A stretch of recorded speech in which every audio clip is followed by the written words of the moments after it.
Traders diary में स्वागत है आपका। नमस्कार, मैं हूं आशीष चतुर्वेदी। और नमस्कार, मैं हूं वरुण दुबे। और ट्रेडर्स डायरी में रोज की तरह हम आपको बताएंगे 20 दमदार ट्रेडिंग आइडियाज़, लेकिन आज सेल साइड के आइडियाज़ ज़्यादा रहने वाले हैं, क्योंकि जाहिर सी बात है कि मार्केट का जो मूड और माहौल है उसके चलते आशीष खरीदारी का मूड तो बिल्कुल नहीं है, क्योंकि सिंगापुर निफ्टी को अगर आप देखेंगे तो 350 पॉइंट के आसपास का कट देखने मिल रहा है। और इसका सबसे बड़ा कारण यूएस के मार्केट से, जहाँ कल जम के धुलाई देखने मिली। आप देखिए, कल जब हम बंद हो रहे थे हमारे मार्केट्स, तब डाउ फ्यूचर्स 6 पॉइंट नीचे थे। डाउ जोन्स में अगर आप देखेंगे 1100 पॉइंट की गिरावट देखने मिली। जब हम कल बंद हो रहे थे नैस्डैक फ्यूचर्स 50 पॉइंट नीचे थे। 550 पॉइंट के आसपास की गिरावट नैस्डैक में देखने मिली है। सिर्फ यही नहीं, ब्रेंट को आप देखिए, जब हमारा मार्केट कल बंद हो रहा था 113 के आसपास था, अब अगर आप देखेंगे तो 109 के आसपास है। तो हर जगह अगर आप देखेंगे तो आपको गिरावट ही देखने मिल रही है, भले वो इंडेक्सेस हो या फिर कहीं ना कहीं कमोडिटीज़ हो, हर जगह ज़ोरदार गिरावट है। नो डाउट यूएस में अब आप इन्फ्लेशन की चिंता कहें, फेड के रेट हाइक की चिंता कहें, इसमें नया क्या है? मैं भी वही सोचा था, ऐसा कुछ तो हुआ नहीं है, ये तो पहले भी पता था। सीधी बात है, खबरों पर रिएक्शन आ रही है। कुछ भी छोटी भी खबर आती है तो दिन के दौरान देखिए काफी बड़ी गिरावट देखने को मिलती है। और ऐसे बाजार में आप ओवरनाइट कैसे पोजीशंस लेके जा सकते हैं? आप देखिए, कल तक सब बढ़िया था और आज जब खुले तो एसजीएक्स निफ्टी 300-325 अंक जो है नीचे की गिरावट आपको दिखा रहा है। कैसे करें ट्रेड? आशीष, सबसे पहली बात तो ये है ना कि खबर आने के बाद मार्केट नहीं गिर रहा है आजकल। मार्केट गिर रहे हैं, उसके बाद लोग खबर बना रहे हैं। ये सबसे बड़ी तकलीफ हो चुकी है। और आप देखिए, कल काफ़ी जगह ये चर्चा भी चल रही थी कि अब फिर से रशिया और यूक्रेन का जो प्रॉब्लम है वो एस्केलेट होती हुई। अरे कोई नई बात थोड़ी है, वहाँ तो जो हो रहा था वो पहले से हो रहा है। और वो ब्लैक सी में इन्होंने सबमरीन्स भेज दी है, न्यूक्लियर, ये सब खबरें शुरू हो गई है ना। और ये सब बहुत पुरानी खबरें थी, कोई नई खबरें नहीं थी। इसके लिए मैं कह रहा हूँ कि मार्केट की गिरावट के साथ अब न्यूज़ आना शुरू हो गई है। तो रीज़न सही में बताएंगे तो किसी को नहीं पता कि मार्केट में इस तरह की गिरावट क्यों आई। नो डाउट सब यही मान के चल रहे हैं कि यूएस में जिस तरह से इन्फ्लेशन और फेड की जो पॉलिसी है उसको लेके कहीं ना कहीं मार्केट थोड़ा नर्वस है। इसके लिए हर उछाल में मार्केट्स में गिरावट देखने मिल रही है। और वही कल यूएस के मार्केट्स में हुआ। और जैसे कि आपने कहा कि ओवरनाइट पोजीशन कैसे बनाए, आप ओवरनाइट की बात कर रहे हैं, इंट्राडे पोजीशन बनाने को डर लग रहा है। इस तरह के हाल है, क्योंकि अभी पता नहीं 350 पॉइंट गिरा हुआ है। कुछ अगर हो गया दिन के दौरान, और वैसे भी आज वीकली एक्सपायरी है, तो अगर रिबाउंस आ गया तो क्या करेंगे? तो नो डाउट बहुत दिक्कत है। और इसके बीच में भी हम आपके लिए स्टॉक ट्रेडिंग आइडियाज़ लेके आए हैं। गिने चुने बाइंग के आइडियाज़ है मेरे पास, तो इक्का दुक्का ये दो या तीन है मेरे पास। 7 तो मैंने सेल आइडियाज़ लेके आया हूँ। आशी, आपने कुछ खरीदा है क्या? बड़ी मुश्किल से। और मैं ना पहले बता दूंगा डिस्क्लेमर की, जो खरीदारी वाले स्टॉक्स है ना, इनको आपको दिन के दौरान देखना है, लेकिन बिकवाली वालों स्टॉक्स पर फोकस कर सकते हैं। मेरे पास 8 स्टॉक बिकवाली के। 8 स्टॉक बिकवाली के तो इंटरेस्टिंग होगा। 2 वो कौन से खरीदारी के स्टॉक्स है आशीष से वो जानना जरूरी होगा। और मेरे भी 3 खरीदारी के कॉल है इनफैक्ट आशीष। और उसमें तो 2 मैंडेटरी, एक आपका आईपीएल स्टॉक, एक कैश का स्टॉक। उसके अलावा भी एक स्टॉक मैंने लिया है खरीदारी का, तो वो इंटरेस्टिंग होगा। वो बहुत इंटरेस्टिंग होगा। तो चलिए, आज मार्केट का मूड माहौल खराब है, तो एक बात तो याद रखिएगा आप, टारगेट स्टॉप लॉस दोनों पे आपको कड़ी नजर रखनी है। दिन के दौरान किसी भी तरफ कोई भी बड़ा मूवमेंट आ सकता है, तो आज स्क्रीन नहीं छोड़नी है अगर आपने पोजीशन ली है तो। आशीष, शुरुआत करें कैश का काउंटर। चलिए बताइए। कैश का स्टॉक बताता हूँ। स्टॉक है इक्विटास स्मॉल फाइनेंस बैंक। देखिए, नाम सुनकर आप चौंक गए होंगे कि ऐसे बाजार में इक्विटास स्मॉल फाइनेंस बैंक क्यों। और वैसे बता दूं, 2 स्टॉक मेरी लिस्ट में बैंकिंग बिकवाली वाले हैं। एक और लिया था पीएनबी, लेकिन मालूम पड़ा कि वो बैन में, तो छोड़ दिया मैंने। ठीक है, लेकिन 3 स्टॉक मैंने शॉर्टलिस्ट किए थे बिकवाली के लिए। एक स्टॉक मुझे बहुत बढ़िया लग रहा है और ये थियोरेटिकली बहुत परफेक्ट है। कल जिस प्रकार से वीकली चार्ट पर देखिए, वीकली चार्ट की अभी तक क्लोजिंग नहीं आई है, लेकिन जितनी कैंडल फॉर्मेशन हो गई है, इतने हिसाब से देखें तो काफी बढ़िया ब्रेकआउट यहाँ पर चार्ट पर देखने को मिला है। आज गिरावट आती है, थोड़ा सस्ता मिलता है, तो यहाँ पर एंट्री कर सकते हो। और अगर बाजार में रिकवरी आती है और ये जो ट्रेंड रिज्यूम होता है, तब यहाँ पर पैसा बन जाएगा। नहीं तो रिस्क यहाँ पर है, ऐसी बात नहीं कि रिस्क बिल्कुल भी नहीं है। 59 के आसपास की क्लोजिंग चल रही है। 57-50 रुपए का लगा लीजिए स्टॉप लॉस। और इक्विटास स्मॉल फाइनेंस बैंक का बाजार का खुलने से पहले एक बार चार्ट देख लीजिए इसका, आपको समझ में आएगा कि किस प्रकार की स्ट्रेंथ यहाँ पर जो है देखने को मिली। तो 62 रुपए के लक्ष्य के लिए इक्विटास स्मॉल फाइनेंस बैंक में करेंगे खरीदारी। लेकिन आशीष, कल ब्रेकआउट देखने मिला था, आज ब्रेकडाउन हो जाएगा। सही बता रहा हूँ, इसमें जिस तरह की पिटाई सभी काउंटर्स की होने वाली है। जहाँ ब्रेकआउट था वहाँ आज सारे चार्ट जो है उनमें रिवर्सल भी आ सकता है। तो ठीक है, इक्विटास स्मॉल फाइनेंस बैंक आशीष की पिक है, तो यहाँ पे आप नजर रखेगा। अच्छा, मैंने तो नतीजों के दम पे ले लिया है स्टॉक, और वो है तमिलनाडु इन्वेस्टमेंट। आप इस कंपनी के नतीजे देखिए, काफ़ी बेहतरीन आए हैं और घाटे से मुनाफे में ये कंपनी आई है। लॉस था 4 करोड़ का, उसके मुकाबले अगर आप देखेंगे तो 22 करोड़ का मुनाफा कंपनी ने किया है। मार्जिन 7.4% से बढ़ के 8.1% के आसपास आए हैं। तो यहाँ थोड़े बहुत अच्छे नतीजे हैं, उसके बलबूते पे हो सकता है कि आज आपके स्टॉक में थोड़ी बहुत तेज़ी देखने मिले। 222 के लक्ष्य के लिए खरीदारी कीजिएगा, लेकिन स्टॉप लॉस काफ़ी स्ट्रिक्ट है, 210 का रखना है, तो यहाँ पे आप खरीदारी कर सकते हैं। अब शुरुआत करते हैं बिकवाली वाले कॉल्स की। तो सबसे पहले टाटा मोटर्स, यहाँ पे बिकवाली करके चलेगा फ्यूचर्स में, क्योंकि मार्केट का मूड और माहौल ख़राब है। और कल ओवरनाइट अगर आप एडीआर को देखते तो आपको पता चलेगा 5% के आसपास की गिरावट वहाँ देखने मिली है। तो जाहिर सी बात है कि यहाँ पे अच्छी खासी गिरावट आज स्टॉक में हो सकती है। 400 के लेवल के आसपास के लिए आप यहाँ बिकवाली करके चल सकते हैं। 420 का स्टॉप लॉस रखना है। तो मेरे तरफ से पहला बिकवाली का कॉल टाटा मोटर्स का है। आशीष, शुरुआत कीजिए बिकवाली के कॉल से। बिकवाली के साथ शुरुआत कर लेते हैं। बिकवाली के लिए जो पिछले 2 हफ्ते में काफी फेवरेट रहा था, आरबीएल बैंक यहाँ पर बिकवाली करनी है। वरुण, आपको याद होगा कि स्टॉक 115-116 के करीब था। कोविड लॉस बोल के कोविड लॉस आ ही गए थे, लेकिन नतीजे काफी बढ़िया आ गए। इसके बाद देखिए लगातार बिकवाली करने के बाद जब नतीजा अच्छा है तब एक रिवर्सल यहाँ पर देखने को मिला, खरीदारी आ गई। अब फिलहाल 120 के आसपास ऑलरेडी आ चुका है, लेकिन ये जो पोजीशंस बनी है ना, ये अब थोड़ी सी खतरे में होंगे, क्योंकि ये नई खरीदारी के चलते ये 101 से लेके 120 तक पहुंचा है। अब यहाँ पर जब आपको एसजीएक्स निफ्टी 300 पॉइंट्स का कट दिखाए तो स्वाभाविक है कि ऐसे स्टॉक्स भी टिक नहीं पाएंगे। लेकिन सेफर साइड, क्योंकि देखिए स्टॉक्स ऐसा नहीं है कि बहुत ज़्यादा चढ़ने के बाद आज ये 300 पॉइंटों की गिरावट आपको देखने को मिल रही है।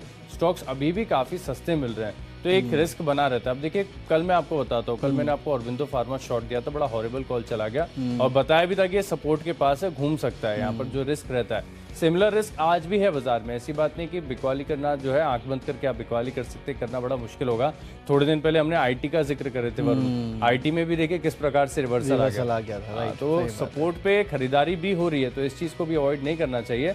तो 122 रुपये 50 पैसे शॉर्ट कॉल्स ले रहे हैं तो बिना स्टॉप लॉस के प्लीज नहीं लीजिएगा। 122.50 का स्टॉप लॉस लगाइए और 116.50 तक जो है यहाँ पर आरबीएल बैंक के फ्यूचर्स में आप शॉर्ट पोजीशंस लेकर चल सकते हैं। दिन के दौरान भी जो है यहाँ पर गिरावट देखने को मिल सकती है। स्टॉप लॉसेस को जो है स्ट्रिक्टली फॉलो करके चलेंगे। लिस्ट को आगे बढ़ाते हैं। अगली हमारी जो कैटेगरी है वो है बेस्ट ऑप्शन। यहाँ पर भी स्वाभाविक है कि बिकवाली वाला स्टॉक लिया है कैनरा बैंक। यहाँ पर जो है बिकवाली करनी चाहिए। जैसा कि मैं बता रहा था कि 3 स्टॉक है मेरी लिस्ट में जहाँ पर आपको बैंकिंग स्टॉक पर फोकस रखना है। एक तो मैंने आपको खरीदारी का बता दिया, इक्विटा small finance bank, RBL bank बता दिया, अब कैनरा बैंक। यहाँ पर भी जो है आप 195 रुपये की जो पुट ऑप्शन है यहाँ पर खरीदारी करके चल सकते हैं। दिन के दौरान गिरावट आएगी तो इस पुट ऑप्शन की वैल्यू करीब 6.5 रुपये तक जा सकती है। कल की जो क्लोजिंग इस पुट ऑप्शन की देखें तो 3 रुपये 90 पैसे के आसपास है। आज हो सकता है थोड़ा सा महंगा मिले, क्योंकि सभी स्टॉक जो है तकरीबन आपको गैप डाउन ओपनिंग ही दिखाएंगे। लेकिन सेफर साइड आप, मैं कल की क्लोजिंग के लिहाज से जो है स्टॉप लॉसेस को एडजस्ट किया 2 रुपये 60 पैसे। जब तक यहाँ तक नहीं आता है तब तक आप इस पुट ऑप्शन को होल्ड करके चल सकते हैं। लक्ष्य होगा मेरा 6.5 रुपये का। चलिए, तो यहाँ पे बैंकिंग काउंटर्स में काफ़ी दबाव देखने मिल सकता है। आशीष तो यही कह रहे हैं। अच्छा, मेरे तरफ से ऑप्शंस में विप्रो 480 का पुट ऑप्शन आपको खरीदना है, क्योंकि जाहिर सी बात है आज आईटी काउंटर्स की पिटाई होने वाली है, तो यहाँ कमाई के अच्छे मौके बनते हैं। यहाँ पे आप खरीदारी करके चलेगा। 480 का पुट ऑप्शन, माफ़ कीजिएगा, 9 रुपये के आसपास के लेवल देखने मिलेंगे। 5 रुपये के आसपास का आपको स्टॉप लॉस रखना है। इनफैक्ट आईटी काउंटर्स में आगे और भी काउंटर है जो कि मैंने बेचा है, उसमें भी एक दिग्गज काउंटर है। इन सभी काउंटर्स में आज आपको प्रेशर देखने मिल सकता है मार्केट के मूड और माहौल के हिसाब से। इसके लिए यहाँ पे पुट ऑप्शन आपको खरीदना है। अब चलते हैं अगली कैटेगरी, जो कि टेक्निकल कैटेगरी। और टेक्निकली ऑयल मार्केटिंग कंपनीज जो है ना, मुझे काफ़ी वीक लग रही है। कल भी आपने देखा आईओसी के नतीजों के बाद जिस तरह से पिटाई हुई है कंपनीज की, और आज भी अगर आप देखेंगे तो ये पिटाई जो है वो जारी रह सकती है। और जब तक ये कंपनियाँ अपने प्राइसेस नहीं बढ़ाएंगी तब तक शायद इन कंपनियों के साथ दिक्कत रह सकती है। इसके लिए आपने पिछली बार भी देखा था, जब इन्होंने लंबे समय तक प्राइसेस नहीं बढ़ाई थी तो किस तरह की पिटाई जो है ऑयल मार्केटिंग कंपनीज की हुई थी। और अब फिर से वही माहौल जो है वो बनता हुआ दिखाई दे रहा है। और अगर आप HPCL का चार्ट निकाल के देखेंगे तो एक नोज डाइव आपको यहाँ पे गिरावट देखने मिलेगी। इस तरह की गिरावट इस काउंटर में है। मुझे लगता नहीं कहीं से कहीं तक संभलेंगे ये काउंटर। अगर उछाल आता भी है ना, तो उछाल में भी आपको बेच के इन काउंटर्स को चलना चाहिए। 235 का लक्ष्य आज देखने मिलेगा। 247 के आसपास का आपको एक स्ट्रिक्ट स्टॉप लॉस भी जो है इस काउंटर में रखना है। तो आशीष, मैं तो टेक्निकली भी एक सेल कॉल ढूंढ के लाया हूँ, आपका बताइए टेक्निकली। देखिए, टेक्निकली भी जो है आपको सेल कॉल के साथ ही जाना पड़ेगा, क्योंकि खरीदारी करने वाले स्टॉक्स बहुत कम है। और जो ऐसा कि आपने बताया कि स्टॉक सस्टेन नहीं कर पाएंगे, तो गिरावट आएगी तो आप स्टॉप लॉसेस लगाएं तो लगाएं कहाँ। आपको नहीं पता कि जो गैप डाउन ओपनिंग देखने को मिलेगी कहाँ मिलेगी, और हो सकता है कि सेकंड हाफ में थोड़ी सी भी रिकवरी आती है तो इन स्टॉक्स में भी एक बाउंस आएगा। तो आज जो है ना, लेवल्स के साथ खेलना बड़ा मुश्किल है। तो मैंने भी चुना है सीजी कंज्यूमर। देखिए, स्टॉक के अंदर बिल्कुल फैंसी नहीं है, कोई ज़्यादा जिक्र नहीं कर रहा है, बाजार की हलचल में छुपा हुआ है। लेकिन कमज़ोर है, तो ज़्यादा देर तक छुप नहीं पाएगा। वीकली चार्ज देखिए ठीक ठाक है, डेली चार्ज पर थोड़ी सी जो है वीकनेस आपको नज़र आ रही है। कोई ज़्यादा बात नहीं कर रहा, तो यहाँ पर जो है आप फोकस बनाकर चल सकते हैं शॉर्ट पोजीशंस के लिए। तो सीजी कंज्यूमर क्या करेंगे, यहाँ पर जो है आपको बिकवाली करनी चाहिए, और यहाँ पर भी दिन के दौरान जो है आपको गिरावट देखने को मिल सकती है। तो टेक्निकली भी जो है मुझे स्टॉक ऐसा लग रहा है कि यहाँ पर आपको वीकनेस साफ नजर आएगी। 14 रुपये 80 पैसे के लक्ष्य के लिए जो है आप पुट ऑप्शन में जो है खरीदारी करके चल सकते हैं, और मैं मान रहा हूँ कि दिन के दौरान यहाँ पर भी आपको गिरावट देखने को मिल सकती है। तो टेक्निकली मेरी तरफ से जो है सीजी कंज्यूमर 350 रुपये की जो पुट ऑप्शन है यहाँ पर फोकस बनाकर चलना है। लिस्ट को आगे बढ़ाते हैं। अगली हमारी कैटेगरी है फंडा पिक, और फंडा पिक के लिहाज से देखिए आमतौर पर फंडा पिक में बिकवाली कम करते हैं, लेकिन आज करनी पड़ रही है। आज कोई ऑप्शन नहीं है हमारे पास, तो आज मैंने चुना है मनप्पुरम। यहाँ पर जो है आपको शॉर्ट पोजीशंस लेनी है। देखिए सबसे पहली बात, बैंक्स फाइनेंशियल ये सबसे ज़्यादा शॉर्ट में जो है आगे रह रहे हैं आजकल फिलहाल, और इसके नतीजा हैं, और नतीजे तो मेरे हिसाब से आप ज़्यादा बेहतर तरीके से समझा सकते हैं, क्योंकि आप पूरे सेक्टर को काफ़ी क्लोजली ट्रैक करते हैं। कैसे आए हैं इसके नतीजे? बहुत ही ख़राब है आशीष, और जितना सोचा था उससे ज़्यादा ख़राब है। सबसे बड़ी दिक्कत की बात यह है, आप देखिए एनआई हो, प्रॉफिट हो, वहाँ तो गिरावट है, एनपीएस में बढ़ोतरी देखने मिली, तो एकदम डिजास्टर नंबर्स है। तो मेरे ख्याल से उसके बाद पिटाई तो होनी है, और मनप्पुरम के साथ मुथुट भी जाएगा। अच्छा, सबसे बड़ी दिक्कत की बात तो ये है, साथ में चलते हैं, साथ में ले डूबेगा उसको भी ये। तो बिकवाली तो करनी बनता ही। बिल्कुल, तो बिकवाली करना बनता है। जो सेक्टर एनालिस्ट हैं उन्होंने भी अपना कन्विक्शन यहाँ पर बता दिया। तो 99 रुपये के लक्ष्य के लिए लीजिए शॉर्ट पोजीशंस, और 106 रुपये का लगाइए स्टॉप लॉस। चलिए, तो मेरे तरफ से जो फंडा पिक है आशीष, ये भी बिकवाली का काउंटर है। जैसे कि हमारी टीम ने आपको कुछ दिनों पहले बताया था कि इस तरह से डायग्नोस्टिक काउंटर्स की हालत खराब होने वाली है, तो इसके लिए मैंने मेट्रोपोलिस जो है उसको यहाँ पे बेचा है। देखिए वैसे भी अगर आप देखेंगे तो ये जितने भी डायग्नोस्टिक काउंटर्स हैं इनकी हालत ऐसे ही ख़राब है, नतीजे जो है वो भी कमज़ोर आ रहे हैं, और मार्केट अगर कमज़ोर हो तो इनको बचाएगा कौन? तो सबसे बड़ी दिक्कत की बात तो ये है, नो डाउट ओवरसोल्ड जोन में है, लेकिन मार्केट का मूड ऐसा नहीं है कि ओवरसोल्ड स्टॉक्स को खरीदे। इसके लिए मेरे ख्याल से यहाँ पे आपको फर्दर बिकवाली देखने मिल सकती है। 1650 के आसपास के लक्ष्य के लिए आपको यहाँ पे बिकवाली करके चलना है। 1725 के आसपास का एक स्टिक स्टॉप लॉस भी इस काउंटर पे रखना है। तो डायग्नोस्टिक काउंटर्स यहाँ पे प्रेशर जारी रह सकता है, इसके लिए आपको मेट्रोपोलिस में भी बिकवाली करके चलना है यहाँ पे फ्यूचर्स में। अब अगली कैटेगरी है, और वो है आईपीएल स्टॉक। तो बेसिकली आशीष, आज आईपीएल स्टॉक मैंने ऐसा चुना है ना जिसमें आप छुप सकते हैं। मतलब मार्केट में अगर गिरावट आती है ना, तो यहाँ आप पोजीशन बना लीजिए, कम से कम आपका नुकसान कम होगा। और इसके लिए मैंने डाबर को चुना है। देखिए सबसे बड़ी बात तो ये है ना आशीष, पूरे साल अगर आप देखेंगे तो वॉलेटिलिटी काफ़ी ज़्यादा है मार्केट में, और मार्केट में कहीं से कहीं तक ऐसी कोई बड़ी तेज़ी नहीं देखने मिली है। जब भी इस तरह का माहौल होता है ना, तभी एफएमसीजी काउंटर्स, खासकर ऐसे काउंटर्स होते हैं जहाँ पे लोग कहीं ना कहीं अपना पैसा पार्क करते हैं। ये सेफ हेवेंस माने जाते हैं, और इसके लिए कहीं ना कहीं हो सकता है कि आने वाले समय में आपको एफएमसीजी के तरफ जो आप इन्वेस्टर्स का पैसा जो है वो ज़्यादा जाते हुए दिखाई दे सकता है, क्योंकि मार्केट में जिस तरह की वॉलेटिलिटी है, हो सकता है कि इस पूरे साल में मार्केट में आपको ज़्यादा रिटर्न नहीं देखने मिले। तो इसके चलते मुझे लगता है कि एफएमसीजी काउंटर जो है उन पर आप फोकस कीजिएगा, सिर्फ अभी के लिए नहीं, आपसे थोड़ी मीडियम टू लॉन्ग टर्म अगर व्यू लें तो आपके लिए ज़्यादा बेहतर होगा। और यहाँ पे 600 रुपये के आसपास के लेवल आपको डाबर दिखा सकता है, लेकिन समय लगेगा, 6 से 8 महीना लेके आपको बैठ जाना है। एफएमसीजी काउंटर्स चलेंगे बहुत धीरे धीरे, लेकिन एफएमसीजी काउंटर जो है वहाँ पे नज़र रखिएगा। हो सकता है कि आपके पोर्टफोलियो को कोई अगर सपोर्ट देगा इस साल, तो वो एफएमसीजी काउंटर्स है। इसके लिए यहाँ पे मैंने खरीदारी की सलाह दी। तो बिल्कुल एफएमसीजी काउंटर्स से सपोर्ट देखने को मिल सकता है, और बढ़िया बात यह है कि इनमें इन्फ्लेशन का ज़्यादा स्लो डाउन का इम्पैक्ट पड़ता नहीं है। और ये कंपनीज इतनी टैक्टफुली इसको हैंडल करती है ना कि ये कीमतें नहीं बढ़ाएंगी, ये साइज छोटा करके दे देंगे, आपको पता भी नहीं चलेगा कि 5-10 ग्राम कम हो गए। और क्या 100 ग्राम में 5 ग्राम कहाँ पता चलता है वैसे भी। मार्जिन वैसे सस्टेन हो जाते हैं, मार्जिन सस्टेन हो जाते हैं, और डिमांड भी जो है इंटैक्ट देखने को मिलती है। अच्छा, मैंने चुना है, खरीदारी करनी है, बहुत रेपिटेटिव है, काफी लोग जानते हैं कि मैं स्टॉक के ऊपर बहुत ज्यादा बुलिश हूँ, वो है एबिट इंडिया। देखिए परसों इसके नतीजे आए थे, और नतीजों में आपको दमखम साफ देखने को मिल गया कि 15-16 हज़ार वाला स्टॉक अभी 17-800 के आसपास चल रहा है, लेकिन यहाँ पर पोटेंशियल काफ़ी ज़्यादा है। और एमएनसी कंपनीज, फार्मा कंपनीज और ऊंचे भाव वाली कंपनीज के साथ मेरा एक ऑलरेडी बायसनेस है, मैं पहले ही बता दूं, क्योंकि देखिए जो भाव है वो कुछ ना कुछ इंडिकेट करता है। जब 17,000 पे स्टॉक चल रहा है तो इसकी जो स्ट्रेंथ है आपको भाव से देख के मालूम पड़ रही है। और साथ में ये भी एक बात है कि जो कंपनीज 100 साल से ज़्यादा पुरानी होती है ना, एक लिंडी इफेक्ट माना जाता है कि जो जिसने 100 साल सस्टेन कर लिए, इसने बाजार में, मार्केट में इतना कुछ देख लिया है कि अगले 100 साल तक भी जो है बड़ी आसानी से सस्टेन कर पाएंगे। तो 9 से 12 महीने का व्यू दीजिए। 24,000 जो मेरा लक्ष्य है वो इंटैक्ट है। एबिट इंडिया बहुत ही सेफ स्टॉक है, यहाँ पर आप खरीदारी करके इतने बार एबिट इंडिया दे चुके लोग, अब इसको आपको इसका प्रोमोटर समझने लगेंगे। इतने बार आशीष एबिट इंडिया दे चुके, लेकिन नो डाउट एक सेफ बेट तो है, ये बात तो सही है। और एमएनसी कंपनी है तो सबसे ज्यादा कन्विक्शन तो वहीं से निकल के आ जाता है। और देखिए बाजार की गिरावट के साथ भी कुछ ज्यादा यहाँ पर क्योस है नहीं, अभी भी 17,800 के आसपास भाव है, तो खरीदारी कीजिए। 24,000 के लक्ष्य है।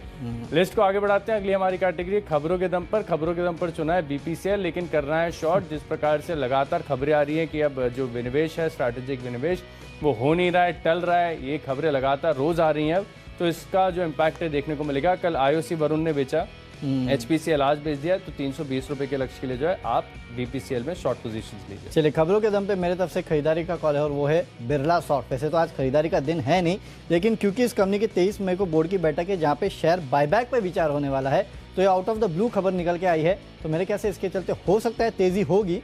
405 के लेवल के लिए खरीदारी कीजिएगा, लेकिन स्टॉप लॉस काफी स्ट्रिक्ट रखना है क्योंकि मार्केट का मूड माहौल खराब है, आईटी काउंटर्स में दबाव रह सकता है। स्टॉप लॉस आपको काफी स्ट्रिक्ट रखना है 380 का। आगे बढ़ाते हैं अपनी लिस्ट को। माई चॉइस में देखिए पहला स्टॉक है लिस्ट में ओबरॉय रियल्टी, जहां पर आप शॉर्ट पोजीशंस बनाकर चल सकते हैं। बाजार में काफी सारे स्टॉक्स हैं जो वीकनेस दिखा रहे हैं, तो यहाँ पर 795 का लक्ष्य, 835 रुपए का लगाइए स्टॉप लॉस। अगला स्टॉक है मेरी लिस्ट में कैनफिन होम्स, यहाँ पर भी देखिए बिकवाली करनी है। कनारा बैंक भी स्टॉक मैंने आपको बताया, तो 466 रुपए का लक्ष्य है, 486 रुपए का लगाइए स्टॉप लॉस। और आखिरी स्टॉक है मेरी लिस्ट में गोदरेज प्रॉपर्टीज, यहाँ पर भी मैं मान रहा हूँ कि थोड़ी सी वीकनेस आपको दिन के दौरान नजर आ सकती है। फिलहाल भी देखिए बाजार में काफी अच्छी खासी गिरावट के अंदेश हैं, तो 1315 रुपए का लक्ष्य है और 1375 का लगाइए स्टॉप लॉस। माई चॉइस में मेरे तरफ से भी तीनों बिकवाली के कॉल है। सबसे पहले तो पिडिलाइट पे बिकवाली कीजिएगा क्योंकि नतीजे कमजोर है, साथ ही साथ ब्रोकरेज हाउसेस की तरफ से डाउनग्रेड भी आया है, तो उसका इंपैक्ट देखने मिलेगा। 2080 के लक्ष्य के लिए बिकवाली करना है। वही दूसरा है इन्फोसिस, यहाँ पे बिकवाली कीजिएगा। मार्केट के मूड और माहौल के हिसाब से यहाँ पे बिकवाली हो सकती है। 1465 के लेवल्स के लिए आज आपको यहाँ पे बिकवाली करके चलना है। और आखिरी में है डीएलएफ, यहाँ पे आप बेच के चलिएगा क्योंकि मार्केट में आज हाई बीटा काउंटर्स में प्रेशर रह सकता है। डीएलएफ में बेच के चलेगा 315 के लक्ष्य के लिए, 327 के आसपास का आपको एक स्टॉप लॉस भी रखना है। तो चलिए माई चॉइस तो हमने आपको बता दिया। देखिए 20 स्टॉक की जो फोकस लिस्ट है वो तो हमने आपके सामने रख दी, लेकिन बाजार को एक बार देख लेते कि किस प्रकार के जो इंडिकेशंस है वो आपको देखने को मिल रहे हैं। लगातार शो की शुरुआत से अब तक एसजीएक्स निफ्टी में देखें तो थोड़ी भी रिकवरी, 20 अंकों की भी रिकवरी आपको देखने को नहीं मिली। फिलहाल 330 अंकों की जो गिरावट है वो आपको एसजीएक्स निफ्टी दिखा रहा है, और बाकी के अमेरिकन मार्केट्स में देखें तो काफ़ी ज़्यादा केओस है, तो ग्लोबल संकेत भी कमज़ोर हैं। लेकिन 20 स्टॉक जैसे कि मैंने बताया पूरे हो गए, तो जल्दी से देख लेते हैं एक बार रिकैप। कैश का स्टॉक है मेरी लिस्ट में इक्विटा स्मॉल फाइनेंस बैंक, लेकिन आरबीएल बैंक में और कैनरा बैंक में लेनी है शॉर्ट पोजीशन। सीजी कंज्यूमर 350 रुपए की पुट ऑप्शन खरीदेंगे और नतीजे आए कमजोर मनप्पुरम के, यहाँ पर बिकवाली कर सकते हैं। निवेश के लिहाज से खरीदनी है MNC pharma company Abbott India. BPCL में खबरों का असर देखने को मिलेगा। ओबरॉय रियल्टी में आएगी गिरावट, कैनफिन होम्स में आएगी गिरावट, और गोदरेज प्रॉपर्टीज 1315 रुपए का लक्ष्य होगा। इन 10 स्टॉक्स में मेरा कन्विक्शन सबसे ज्यादा है। खबरों के लिहाज से देखिए बीपीसीएल यहाँ पर शॉर्ट पोजीशंस ले सकते हैं, टेक्निकल्स भी कमजोर है। 320 रुपए के लक्ष्य के लिए शॉर्ट पोजीशंस लीजिए।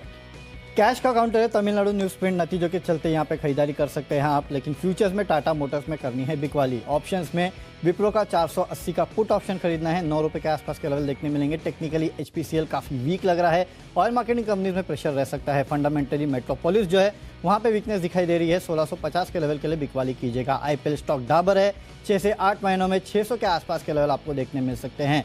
खबरों के दम पे बिरला सॉफ्ट में खरीदारी करना है क्योंकि बायबैक पे बोर्ड विचार करने वाला है 23 मई को, इसके चलते स्टॉक में तेजी हो सकती है, लेकिन स्टॉप लॉस भी काफी स्ट्रिक्ट रखिएगा। माई चॉइस में पिडिलाइट, इन्फोसिस और डीएलएफ में आपको करनी है बिकवाली। और आज का मेरा बेस्ट पिक है विप्रो, 480 का जो पुट ऑप्शन है वहाँ पे आप खरीदारी करके चल सकते हैं। 9 रुपए के आसपास के लेवल देखने मिल सकते हैं, 5 रुपए के आसपास का आपको स्टॉप लॉस भी रखना है। तो चलिए स्टॉक्स की सूची तो पूरी हो चुकी है, लेकिन आशीष आज एक इंटरेस्टिंग चीज़ थी। माई चॉइस में बेसिकली जो बेस्ट पिक है उसमें हम चाहिए तो पूरी की पूरी टीम दे सकते थे। सबके सब तो बिकवाली के कॉल थे, खरीदारी के कॉल तो काफ़ी कम है। तो आपको जो स्टॉक चाहिए वो आप अपना आज बेस्ट पिक चुन सकते हैं। हर जगह तो आज बिकवाली होनी है, जितने हमने बिकवाली वाले कॉल दिए आपको, जो आपको अच्छा लगे वहाँ पे बिकवाली करके चलेगा, नो डाउट। लेकिन हाँ, बिकवाली शुरुआत में करनी है। एक बार मेरे ख्याल से जो गिर जाएगा ना 300, 350, 350, जितना गिरना है गिरे, उसके बाद स्टेबल होने दीजिएगा। उसके बाद देखेगा कि मूड और माहौल कैसा होता है, रिवर्सल आता है नहीं आता है, क्या होता है क्या नहीं होता है। सिंगापुर निफ्टी तो बिल्कुल बेस फॉर्मेशन नाम की चीज़ ही नहीं है, गिरते जा रहा है। 300 थोड़ी भी रिकवरी नहीं है। हाँ, 330 पॉइंट के आसपास की गिरावट है। हालांकि हाँ, 15,900 के आसपास मेरे ख्याल से टिकने की थोड़ी बहुत कोशिश कर रहा है, लेकिन एक बार उसके नीचे भी जा चुका है। 15,880 के आसपास के लेवल जो है वो भी सिंगापुर निफ्टी आपको दिखा चुका है। तो यानी कि गिरावट है, और पता नहीं हमारे मार्केट जब शुरू होंगे उसके बाद और कितनी गिरावट देखने मिल सकती है। एक स्टॉक है आईटीसी, शायद यह संभाल ले। सिगरेट वॉल्यूम ग्रोथ 9% के आसपास की आई है, लेकिन इसके बावजूद आशीष आईटीसी में खरीदारी की हिम्मत नहीं हुई आज तो खरीदारी की हिम्मत है ही नहीं। डेफिनेटली। तो मार्केट का मूड माहौल इतना खराब है कि अच्छे रिजल्ट्स के बाद भी स्टॉक्स में खरीदारी की हिम्मत नहीं हो रही है। तो काफ़ी हद तक बिकवाली वाले कॉल जो है वो काफ़ी ज़्यादा है, और वैसे भी देखिए लगातार अच्छा, टोटल 15 स्टॉक हमने आपको आज बिकवाली वाले बताए। हाँ, 15 स्टॉक बिकवाली वाले बताए। केवल 5 स्टॉक्स ऐसे हैं जहाँ पे आपको खरीदारी की हमने सलाह दी। और आशीष, आज का है ना ट्रेडर्स आईडी बहुत लंबा था, खत्म ही नहीं हो रहा था क्योंकि आपके पास तर्क कोई है ही नहीं। सब कुछ तो आपको बेच के चलना है। तो ये बिकवाली और कितनी गहरी होगी, इंडियन मार्केट्स को आपको कैसे देखना है, और ये ग्लोबल मार्केट्स में ऐसा कौन सा कोहराम मच गया कि इतनी धुलाई हुई है।